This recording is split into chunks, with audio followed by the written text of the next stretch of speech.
আসসালামু আলাইকুম। সবাই কেমন আছেন? আমি সবসময় চেষ্টা করি সবাইকে ভালো কিছু দেখার জন্য। আমি চলে আসলাম আপনাদের দেখানোর জন্য মরুভূমির মধ্যে। আসলে খুব সুন্দর একটি জায়গা, অথচ কিন্তু খুব কষ্টের একটা সেটা হচ্ছিল প্রচুর পরিমাণ সূর্যের তাপ। এই দেখুন, যা ভাষায় প্রকাশ করা যাচ্ছে না, প্রচুর পরিমাণ গরম। তার মাঝেও আপনাদের জন্য একটু দেখানোর জন্য চলে আসলাম। আসলে খুব এতটাই গরম, মানে বলার বাইরে। শরীর ভিজে টপ টপ টপ টপ করে পানি পড়তেছে। তারপর বন্ধুরা আপনাদের দেখানোর জন্য চলে আসলাম। জানেন কেন? তাইলে বুঝবেন যে গরম কাকে বলে। আসলে না দেখলে বুঝবেন না।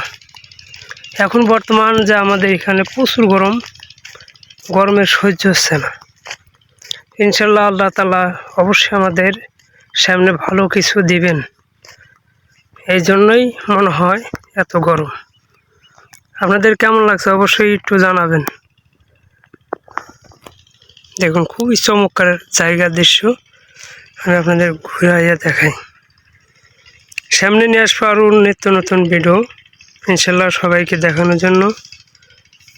আর ভিডিও আপনাদের সামনে যাওয়ার সাথে সাথে অবশ্যই লাইক কমেন্ট শেয়ার করে দিবেন দর্শক ভাইয়েরা।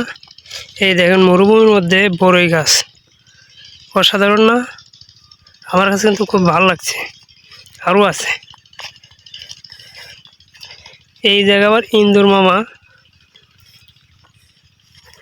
ইন্দুর মামা দেন গর্ত করে মাটি উঠেছে, গর্তর ভিতরতে মাটি বাইর করতেছে। ওরও গরম সহ্য হচ্ছে না।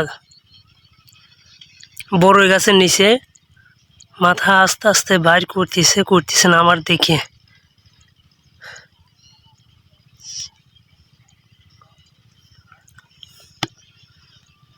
দোস্ত বের হও, একটু দেখাই দর্শকদের একটু দেখাবো।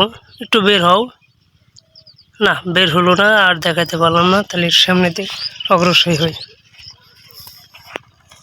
এখন আপনাদের সামনে আর একটা জিনিস দেখাবো, সেটা হচ্ছে তিলের ক্ষেত। এমনই অবস্থা তিলের ক্ষেতে, আপনার মনে করেন যে সূর্যের এত তীব্র গরম, যার কারণে মনে করেন যে পুড়ে যাচ্ছে। এতটাই গরমের কারণে দেখেন তিল কিন্তু পুড়ে যাচ্ছে। দেখেন খুবই গরমে আর এত সূর্যের তাপের কারণে তিল যে বনেছে, তিলের গাছে পুড়ে যাচ্ছে। আসলে আপনাদের কেমন লাগছে মরুভূমিটা? অবশ্যই সবাই লাইক কমেন্ট শেয়ার করে দিবেন। শেয়ার করতে ভুলবেন না। আপনাদের জন্য যদি ভালো কিছু দেখার জন্য আবারও নতুন একটি ভিডিও নিয়ে আসবো ইনশাল্লাহ। সবাই পুরো ভিডিওটা দেখে অবশ্যই লাইক কমেন্ট শেয়ার করে দিবেন, যাতে কেমন হয়েছে অবশ্যই লাইক কমেন্ট করে জানিয়ে দিবেন। আশা করি সবাই ভালো থাকবেন, সুস্থ থাকবেন। আল্লাহ হাফেজ।